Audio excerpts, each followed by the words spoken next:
Memperbesar media tanah, gunakan mutiara.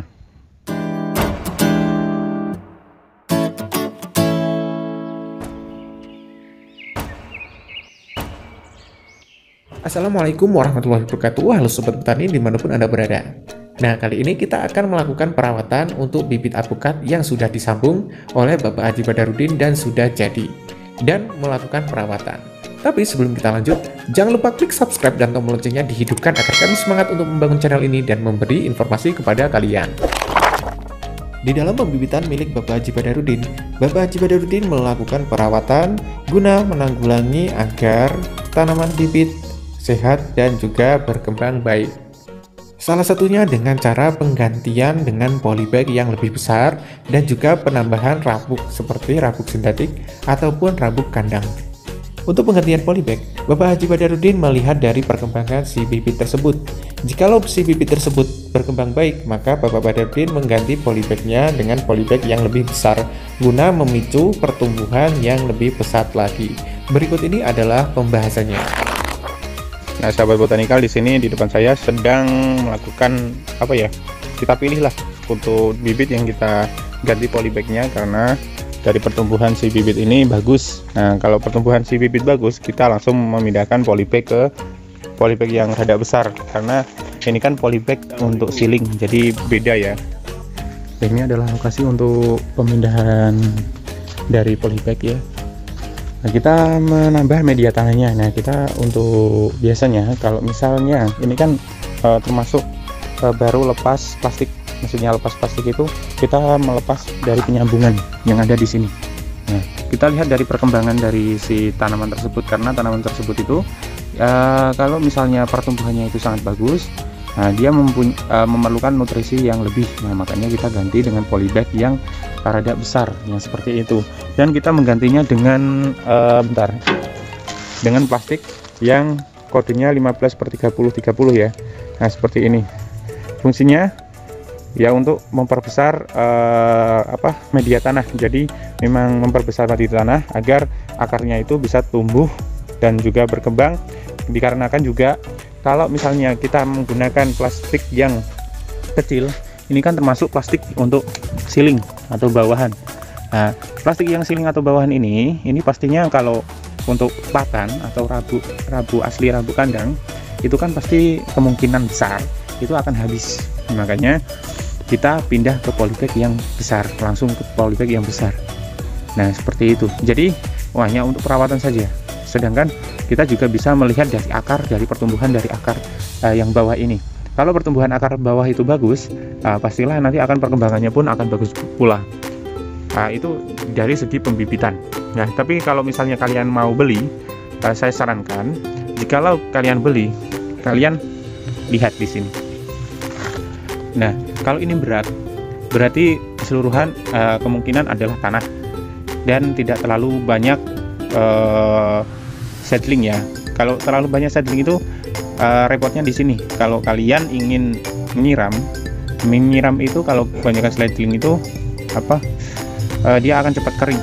Jadi harus berhati-hati. Kemungkinan kalau kebanyakan seedling itu bisa kalian menyiramnya 2 kali sehari. Sedangkan kalau tidak kebanyakan alias takarannya pas, itu sehari 1 kali cukup. Nah, seperti itu. Dan juga tentang perkembangannya. Nah, kalau perkembangannya sendiri, kalau misalnya ini ya, di sini kan media tanahnya. Nah, media tanahnya kita menggunakan rabu kandang, ya kandangnya sendiri. Kalian bisa menggunakan rabu dari sapi sendiri ataukah kambing.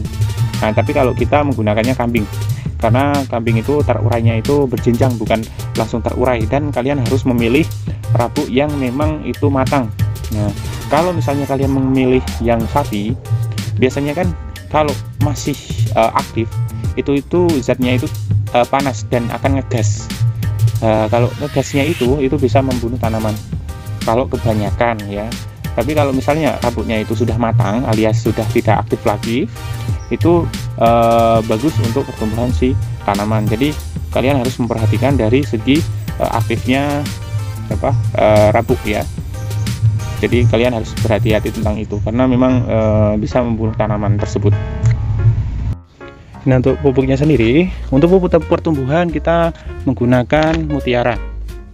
Mutiara pupuk NPK dengan kode 20 10 10.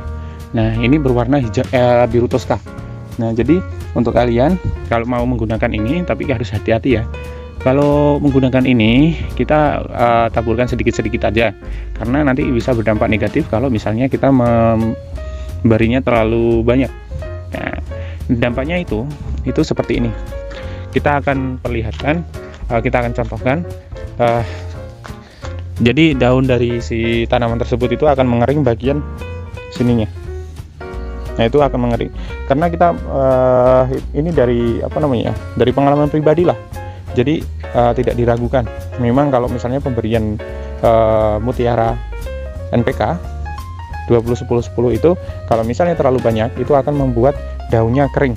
Nah, di sininya akan kering dan itu akan membuat kerontokan dari daun ini. Meskipun setelah kerontokan itu akan tumbuh yang baru, tapi kan juga nanti pertumbuhannya nanti akan terhambat seperti itu. Jadi kita harus hati-hati untuk pemberiannya. Untuk pemberian mesnya sendiri atau rabuk sintetiknya, kita menggunakan jarak kisaran ya setengah bulan, 1 bulan ya, 1 bulan.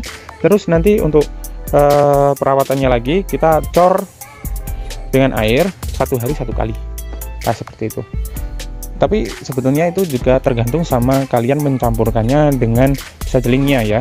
Kalau sajelingnya itu terlalu banyak, kemungkinan untuk pengecorannya kisaran 2 kali 1 hari. Jadi kalau kalian kebanyakan sajeling, tapi kita menggunakan takaran. Memang di sini menggunakan takaran sajeling ya untuk itu. Dan juga untuk perawatannya, next perawatan kita menggunakan rabuk untuk daun, yaitu seperti ini, Supermesh. Ini bukan iklan ya, tapi kita hanya menggunakan seperti ini sesuai dengan apa yang kita terapkan. Nah, ini Supermesh ini untuk rabuk yang untuk rabuk semprot, jadi untuk daunnya.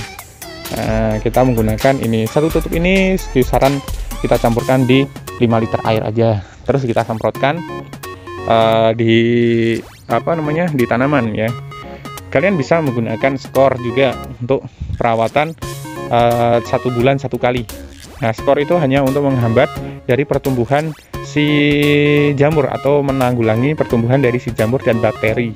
Nah, kalau kalian melihat tanaman kalian tiba-tiba daunnya itu rada menguning tapi jatuh semuanya alias rontok semuanya, nah kalian bisa menggunakan skor ya, skor 25 EC. Jadi itu dilarutkan di 1 tangki 1 tangki semprot kisaran 14 literan lah untuk 1 tutup, dan juga nanti disemprotkan di tanaman tersebut.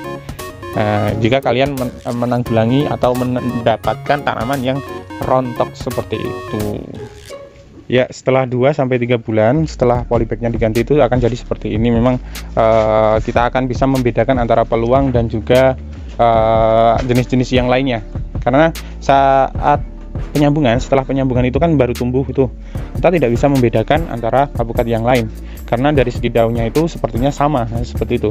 Tapi kalau misalnya terubus atau tumbuh sudah berapa kali ya, kisaran 3-4 kali lah, ini akan kelihatan kalau jenisnya itu mungkin ada peluang atau wina atau muria ataupun aligator, jadi udah kelihatan. Tapi kalau untuk bibitnya yang memang itu baru penyambungan tapi baru terubus ya, baru tumbuh, itu kita tidak bisa mengidentifikasi untuk jenisnya. Makanya kalau saat penyambungan kita dianjurkan untuk melakukan penulisan. Kalau enggak penulisan, yaitu pengelompokan dari jenis tanaman tersebut. Jangan sampai kecampur, karena kalau kecampur kan kasihan pelanggan juga. Nanti kalau pelanggannya komplain karena kita kasih ternyata pinginnya itu aligator misalnya, tapi kalau malah kita kasih peluang ataupun kendil, kan nggak lucu kan gitu. Nah, ini sebabnya kenapa kita pilih rabuk kambing. Jadi kalau rabuk kambing itu berjenjang, tidak semuanya itu langsung terserap oleh tanaman ataupun hancur ya. Jadi memang berjenjang. Nah, ini makan masih ada pupnya dari kambing, jadi memang berjenjang. jadi berjenjangnya lama. Ini padahal sudah kisaran 2 bulan sampai 3 bulan, jadi beda gitu. Nah ini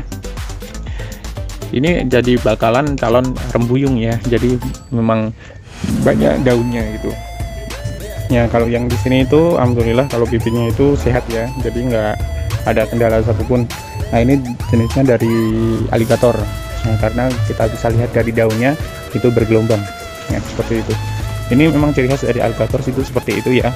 Jadi untuk kalian, nah ini kan baru tumbuh nih, nah seperti ini. Kalau kalian beri rabuk untuk rabuk sintetik, kalau misalnya masih daun muda seperti ini kasihnya sedikit-sedikit aja, jangan terlalu banyak. Jadi takaran yang sedikit tadi masih dikurangin lagi. Nah, karena kalau memang itu sesuai dengan takaran yang tadi, misalnya kita kan harus membedakan yang namanya daun tua sama yang daun muda. Nah kalau misalnya daun tua kita sesuai takaran sedikit, tapi kalau misalnya ini masih muda kita kurangin lagi, jadi jangan sama ya. Kalau sama nanti dampaknya nanti negatif ya. Yang daun yang muda itu masih sensitif, jadi harus sesuai dengan penanganan dan juga keadaan bibitnya ya. Jadi kalau keadaan bibitnya itu seperti ini kita kurangin lagi. Nah contohnya kalau misalnya kebanyakan mes itu nanti daunnya akan mengering seperti ini. Tapi ini bukan karena mes ya, kalau yang ini cuman untuk contoh saja. Ini akan mengering yang bagian sininya, dan itu akan merontokkan dari keseluruhan si tanaman, bisa seperti itu. Dan juga ada juga kemungkinan juga karena jamur. Kalau karena jamur biasanya ini akan menguning yang tengah. Terus daun muda juga rontok ya, itu bisa dikatakan itu karena jamur, dan kita menggunakan skor untuk penanganannya. Jadi memang ada ciri-ciri khasnya kalau terkena jamur atau terkena bakteri, ataukah memang salah untuk penanganan atau perawatan. Nah, seperti itu. Nah, tadi itu adalah pembahasan dari kami tentang perawatan bibit yang sudah disambung. Gimana menurut kalian? Jangan lupa klik subscribe, komen, dan bagikan ke temanmu agar temanmu tahu apa yang kamu tahu. Dan jangan lupa kunjungi juga channel kami di sini. Akhir kata, apabila ada kekurangan mohon maaf, dan wassalamualaikum warahmatullahi wabarakatuh, dan salam botanikal.